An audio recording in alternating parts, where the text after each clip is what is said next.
Welcome back to my YouTube channel Sakshi Gangwar YT. तो कैसी है मेरी वाईटी फैमिली? आई होप आप सब बहुत बढ़िया होंगे। तो चलते हैं आज एक नए और वीडियो की तरफ। तो आज के वीडियो में हम बात करेंगे फिर से एक नई मुस्कान। आप लोग ने न्यूज़ देख ली होगी कल, क्योंकि कल ही ये न्यूज़ आई है कि दिन पर दिन नई नई मुस्कान हमारे सामने आ रही है। पर आखिर हो क्या रहा है हमारी सोसाइटी में? कोई न्यूज़ देखी होगी तो आप लोग समझ गए होंगे मैं किस जगह की बात कर रही हूँ। मैं बात कर रही हूँ हमारे यूपी के औरैया की। अब आप जानते हैं कि आज तक किस तरह से हम लोग नारी सशक्तिकरण के लिए वर्क करते आ रहे हैं। पर जब बात आती है ऐसे माहौल की, जब बात आती है ऐसे केस की, और ये केस दिन पर दिन बढ़ते जा रहे हैं। क्या पहले आपने सुना था? आप अपने मदर फादर से पूछे, मैं अपनी मदर फादर से पूछती हूँ, क्या उन्होंने पहले, आप पेरेंट्स से पूछ के तो देखे, क्या उन्होंने पहले इस तरह के केसेस सुने थे? क्या उन्होंने सुना था किसी पत्नी ने अपने पति के टुकड़े कर दिए? क्या उन्होंने सुना था कि किसी पत्नी ने नई नई शादी हुई, जिसको भी 15 दिन नहीं हुए थे ब्याह के आए, उन्होंने अपने पति की जान लेने की कोशिश करी? जिनकी अभी न्यू न्यू शादी हुई है और वो अपने ही पति को मरवा देती हैं। क्या आपने कभी सुना? नहीं। लेकिन आजकल हमारे समाज में यही आ रहा है। और ये जो समाज में आजकल चल रहा है, ये सिर्फ एक घर की बात नहीं है। ये 2-3 घर छोड़ के आपको नई स्टोरी इस तरह की सुनने को मिल जाएगी। तो हमें ज़रूरत है इन टॉपिक्स पे बात करने की। अगर हम चाहते हैं अपने समाज को बदलना, हम चाहते हैं हमारे आसपास इस तरह की वारदात दोबारा ना हो, अगर हम चाहते हैं कि हमारे आसपास का माहौल अच्छा रहे, इस तरह की घटनाएं ना घटे, तो हमें ज़रूरत है इन टॉपिक्स पे बात करने की। और इन टॉपिक्स पे खुलकर बात होनी चाहिए, सबकी राय रखनी चाहिए। और हमें ज़रूरत है नए कानून की, क्योंकि हमारे देश में नारियों के लिए जो कानून है वो इतने स्ट्रिक्ट नहीं है, शायद इसीलिए हम औरतें नहीं डर रही हैं। लेकिन हमें भी डरने की ज़रूरत है। किसी भी औरत को ये हक नहीं है कि आप अपनी अय्याशी के लिए किसी की जान ले बैठें। आपको अपनी लाइफ में जो करना है, आपको खुली छूट है, आप अपनी लाइफ में कुछ भी करें। लेकिन आप किसी की जान लेने की कैसे सोच सकती हैं? वो भी मतलब आप किस तरह के समाज से आ रही हो? आपके माँ बाप ने आपको ये सिखाया? ऐसा तो नहीं लगता आप लोगों की फैमिली देख के कि माँ बाप ने ये सिखाया होगा। फिर आपको ये चीजें सीख कहाँ से रही हो? और अगर इन चीजों पे हमने आज रोक नहीं लगाई, तो हर घर में ये वारदात होंगी, हर घर में फिर ये इस तरह के मर्डर होंगे, अगर आज हमने आवाज नहीं उठाई। तो अगर आप आप सुनना चाहें तो ये पूरी कहानी सुनिएगा। औरैया जिले की है, मैं आपको सुनाती हूँ। औरैया की रहने वाली है एक लड़की है, प्रगति नाम की। उनका 4 साल से अफेयर था, रिलेशनशिप में थी वो अनुराग के साथ में। घर के आसपास के ही रहने वाले थे अनुराग प्रगति के। तो प्रगति का 4 साल से उनके साथ प्रेम संबंध चल रहा था, और घर वालों की मर्जी नहीं होने के कारण उनकी शादी नहीं हो पाई। तो प्रगति ने शादी से पहले एक प्लानिंग की कि मेरी शादी जहाँ होगी, मैं वहां पर अपने पति को मारूंगी, उसके बाद उनकी प्रॉपर्टी के साथ और अपने जो उनका बॉयफ्रेंड है अनुराग, उनके साथ रहूंगी और प्रॉपर्टी उनकी मुझे मिल जाएगी। मतलब कहाँ से इतनी सस्ती प्लानिंग आप लोग कर लेते हो? ये मेंटेलिटी है। अगर आपको प्यार है, आपको अगर पैसा नहीं दिख रहा, आपको सिर्फ प्यार दिख रहा है, तो फिर आप रहो जाके साथ ऐसे ही। फिर आपको पैसा भी चाहिए, प्यार भी चाहिए, तो ऐसा पॉसिबल नहीं है ना। लेकिन प्रगति के घर वालों को ये मंजूर नहीं था कि प्रगति की शादी अनुराग से हो। तो फिर वो दिलीप नाम के जो उनकी बड़ी बेटी है, तो वो देखते, घर वाले ये देखते हैं कि मेरी बड़ी बेटी अपने ससुराल में बहुत खुश है।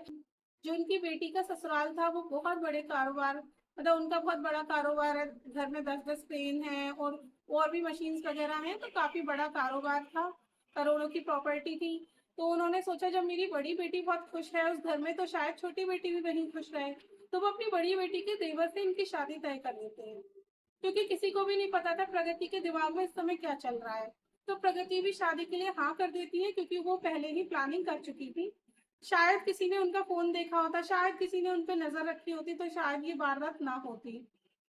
प्रगति शादी के लिए हाँ कर देती हैं और 5 मार्च को इनकी शादी हो जाती है दिलीप से। दिलीप की उम्र अभी सिर्फ 24 साल थी। तो दिलीप के घर वालों को भी यही लगा होगा कि जब एक बहू हमारी बहुत अच्छी है, तो शायद उनकी बहन भी अच्छी होगी, तो वो भी बहुत खुशी के साथ शादी करते हैं। 5 मार्च 2025 को इनकी शादी होती है, और 10 मार्च को ये अपने घर मायके वापस आ जाती हैं, होली का बहाना बना के। जब 10 मार्च को ये होली का बहाना बना के वापस आ जाती हैं, तो ये फिर से अपने प्रेमी से बात करती हैं और प्लानिंग करती हैं कि किस तरह से मरवाया जाए। तो जब ये 4 दिन वहाँ बिताती हैं तो इन्हें मुँह दिखाई में जो पैसे मिलते हैं, उनसे ये 1 लाख रुपए अपने प्रेमी को देती हैं और प्रेमी जाकर एक शूटर है, जो अभी-अभी जेल से छूटे होते हैं, तो अनुराग उससे बात करते हैं और अनुराग प्रगति के हस्बैंड को मारने की सुपारी देते हैं 1 लाख रुपए, और उनकी जो ये सुपारी थी वो 2 लाख रुपए में तय हुई थी, जिसमें वो 1 लाख रुपए पहले दे देते हैं। उसके बाद 19 मार्च को जब दिलीप के पास बहुत ट्रेन वगैरह थी और उनके घर में इस तरह की मशीन थी, तो एक होटल के पास में 3 लोग बाइक से आते हैं, जिस समय प्रगति अपने मायके में थी और वो अपने बॉयफ्रेंड को अपने पति की लोकेशन बताती है कि वो उस समय यहाँ पर है। तो 3 लोग बाइक से आते हैं और दिलीप से बात करते हैं, दिलीप को बताते हैं कि हमारी एक गाड़ी है वो फँस गई है, तो आपके पास क्रेन है तो आप उसको निकलवा देंगे? तो दिलीप पूछते हैं कि चलिए मुझे दिखा दीजिए किस जगह गाड़ी है, मैं निकलवा दूँगा। तो दिलीप बाइक पे बैठ के उनके साथ चले जाते हैं। गाँव से थोड़ी दूर जाके जंगल में वो लोग दिलीप के मतलब दिलीप का पहले सर कुचलते हैं, ईंटों से मारपीट होती है, उसके बाद उनको गोली मार देते हैं क्योंकि वो पूरा प्लान था, पहले से ही उनके पास बंदूक वगैरह थी। तो फिर जब इस तरह की घटना घट जाती है और आस-पास गाँव के लोग जब देखते हैं उन्हें इस तरह की हालत में दिलीप को, तो वो जल्दी से पुलिस को बताते हैं और पुलिस जाके दिलीप को हॉस्पिटल में एडमिट करा देती है। 19 तारीख को जब वो एडमिट होते हैं तब भी प्रगति अपने मायके से उन्हें देखने नहीं आती। किसी की नई-नई शादी हुई होगी और किसी के हस्बैंड के साथ इतना बड़ा हादसा हो जाएगा तो वो भाग के आएँगी, लेकिन वो अपने मायके में रहती हैं और 21 तारीख को 2 दिन दिलीप अस्पताल में जूझते हैं और 21 तारीख को उनकी डेथ हो जाती है। जब डेथ हो जाती है तब तक किसी को भी एहसास नहीं होता है कि ये कांड इतना बड़ा हत्याकांड उनकी खुद की बीवी ने किया होगा। तो पुलिस सबूत इकट्ठे करने के लिए जुट जाती है। फिर उन्हें एक सीसीटीवी कैमरे में वो लोग दिखते हैं युवक, जिसमें पहचान होती है शूटर की जिसने गोली मारी होती है। तो पुलिस को पता चल जाता है कि ये अभी जेल से छूटे हैं। उसके बाद जब जानकारी निकाली जाती है, तो फिर नाम आता है प्रगति का और प्रगति को भी हिरासत में ले लिया गया है। उन्होंने अपना गुनाह कबूल कर लिया है। बात ये नहीं है कि उनको सज़ा हो जाएगी, बात ये भी नहीं है कि मुस्कान को सज़ा हो जाएगी, लेकिन बात ये है कि आए दिन इस तरह के केसेज़ हमारे अ, आस-पास समाज में आ क्यों रहे हैं? क्या वजह थी इतना बड़ा केस बनने की? क्या वजह थी कि इस तरह के हत्याकांड आए दिन आ रहे हैं? तो इन पे हमें रोक लगाने की ज़रूरत है, नए कानूनों की ज़रूरत है। हम चाहते हैं कि इस तरह के केसेज़ ना हों। कभी कोई पति अपनी पत्नी को कुकर में उबाल देता है, उसके टुकड़े करके, कभी कोई पत्नी टुकड़े करके मतलब ड्रम में डाल दे रही है, कभी कोई आशिक अपनी महबूबा को काट के और फ्रिज में रख देता है। किस तरह के समाज में हम जी रहे हैं? प्यार से किसका भरोसा नहीं उठेगा? क्या इस इन सब का जब आप इन सभी के बारे में सोचते हैं, क्या आपका मन करेगा शादी करने का? क्या आप किसी पे भरोसा कर पाएँगे? आपको शादी करनी है, आप शादी कर लेते हैं, आपने किसी और की लाइफ क्यों खराब की? आपने अपनी मस्ती के लिए आपने किसी के बेटे की जान ले ली। आपने ये भी नहीं सोचा अगर इस तरह की बातें समाज में खुलेंगी तो फिर मेरी बहन की लाइफ पे क्या इफ़ेक्ट पड़ेगा? क्या जो ससुराल वाले हैं वो बड़ी बहन के साथ भी खुश रह पाएँगे? उन्हें कहीं न कहीं लगेगा कि इनकी बहन की वज़ह से मेरा बेटा गया है, इनकी बहन की वज़ह से मेरा भाई गया है। क्या वो उनको भी ठीक से रख पाएँगे? नहीं। तो एक की गलती की वज़ह से लाइफ़ कई लोगों की खराब होती है। जो दिलीप थे उनके हस्बैंड वो करोड़पति थे, उनका काफ़ी अच्छा कारोबार था, पढ़े-लिखे लोग थे और जो अनुराग था वो ऐसे ही सड़क छाप आप समझ सकते हो।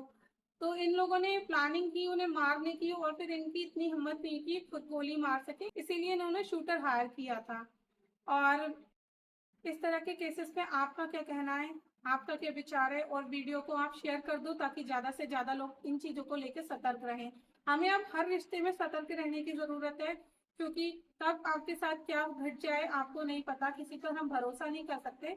तो इसीलिए मैंने ये वीडियो बनाया है, आप प्लीज़ शेयर कर देना और अगर कहानी सही लगी हो और सूचना सही लगी हो तो लाइक कर देना। चैनल अगर आपने सब्सक्राइब नहीं किया तो प्लीज़ सब्सक्राइब कर देना।